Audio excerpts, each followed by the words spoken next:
No one wakes up in the morning expecting something strange, unique, or even life threatening to happen to them that day. These were my thoughts exactly as I was walking on the shore with my sister Montana and my friends Emily, Ariana, and Sophia in Ocean City, Maryland one September afternoon. Nothing particularly unique had happened that day besides us seeing a strange man in short red shorts and um, sunscreen on his nose like a stereotypical lifeguard would have.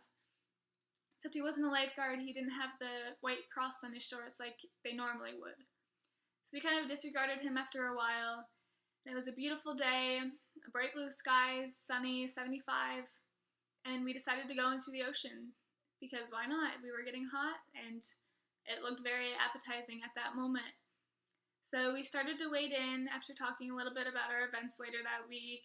We were about knee deep, and then we got about hip deep, and then about chest deep, and then eventually neck deep.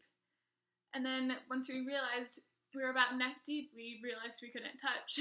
So we were just sitting there treading water, trying to swim back into shore, and we realized we weren't going anywhere.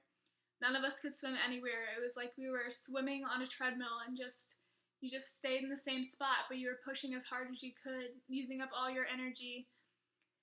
And we realized we were in a riptide current. There was nothing we could do to swim directly back into shore. And none of us, we were all panicking. We didn't know what to do. We began to wave at our friends back on the beach to try to signal to them to come out to us or to have them get a lifeguard.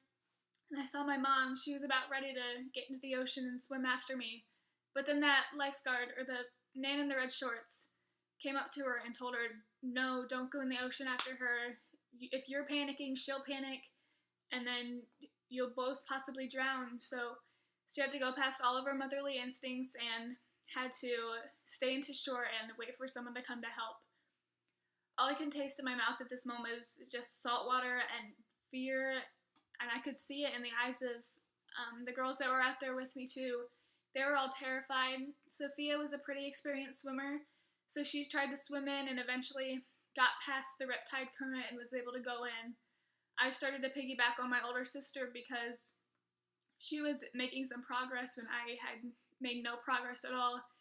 But eventually we were getting nowhere with just the both of us, or with me piggybacking on her. So I just said, Montana, you just have to go in, go get help, and we just have to tread water out here, float.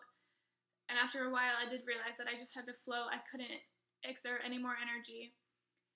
So that was about 5 to 6 minutes in, and eventually it was a miracle. We saw these bright red four-wheelers come in from both sides of the beach, zooming in with lifeguards in their short red shorts and their tans and their actual sunscreen on their nose, and it was just a miracle.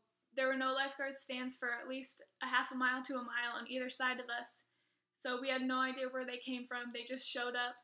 We weren't expecting them. I don't know if anybody called them. We think it was the man in the short red shorts who really just performed a miracle for us, maybe got them or something. So the lifeguards came out to us, and there were only 2 at the time.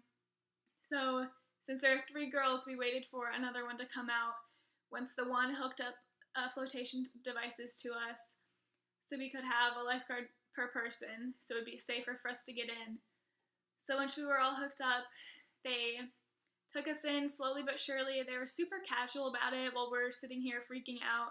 They're asking us what our name is, where we're from, why we're in Ocean City. And it was just so ironic how casual they were when we were in this type of situation. Like, you don't expect that at all. But it does help keep you calm when you're just talking about normal things. You're just being all casual and normal and unlike the situation. So eventually we did get in, we were saved, and we thanked the lifeguards for saving our lives, and we thanked the man in the red shorts, but he was gone. We didn't know where he went. So that was my little miracle, and you just always have to remember to swim parallel to shore, keep your calm in situations where you're freaking out and you really don't know what to do. If it's one similar to mine, remember the parallel to shore, and the tide will take you in naturally.